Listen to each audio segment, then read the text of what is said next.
Hey Try for Schools training teams, it's Lauren here from Orange Shoe Personal Fitness, and I am so excited to be bringing you your strength and agility training for the next 8 weeks. Now, these first 2 weeks, we are going to be focusing on building really good movement patterns, just setting a foundation. We're also going to be focusing on muscular endurance, so your ability to just keep going. And the last thing that we're going to be working on is a big fancy word called proprioception, but it just means kind of your mind-body awareness, your muscle awareness, just that you're familiar with how your body moves in space. So let's get going. All right, exercise 1 for weeks 1 and 2, we have a squat. For our squat, we're gonna line up so our feet are the same distance as our hips and our shoulders. Our toes can be forward or a little bit out, and you're just gonna take your bottom and push it back and down like you're sitting in a chair. Down, and then right back up. You can keep your hands at your sides, or they can come out in front of you. And the main thing I want you to think about is that your knees stay in line with your feet. They're not going in or out, just right in line with your feet. All right, exercise 2, we are doing a bridge. This is great to activate the muscles of the back of our legs. We are going to start off laying on the ground. We have our feet flat on the ground with our knees bent. Walk your heels as close as you can to your bottom.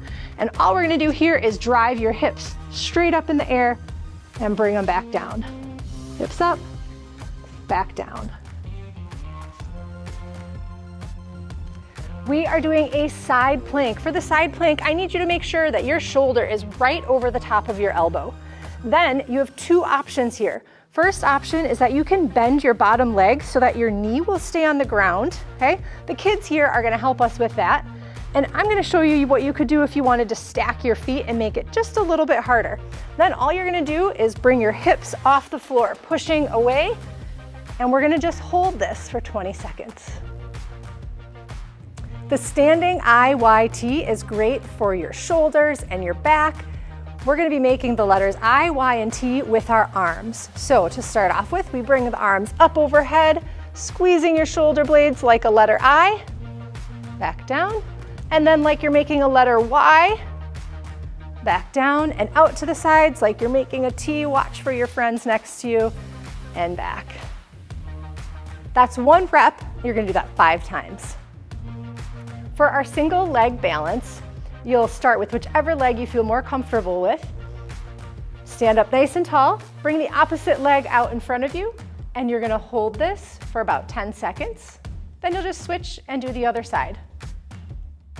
Our agility this week is the 4-corner hop. We're gonna be doing it with 2 feet. So what I want you to do is either find a X on the floor or the sidewalk or the cracks, or just pretend you've got something that makes a big X, a big 4 corners on the floor, and then we're gonna hop around each corner. On 2 feet, take it one direction, and then you'll switch directions, go back the other way. So you have 6 exercises. You're gonna complete all of those as a circuit and do it 2 to 3 rounds. Do your best to get that whole circuit in on 2 or 3 separate days each week. It'll build a really great foundation for you. Have fun and happy training.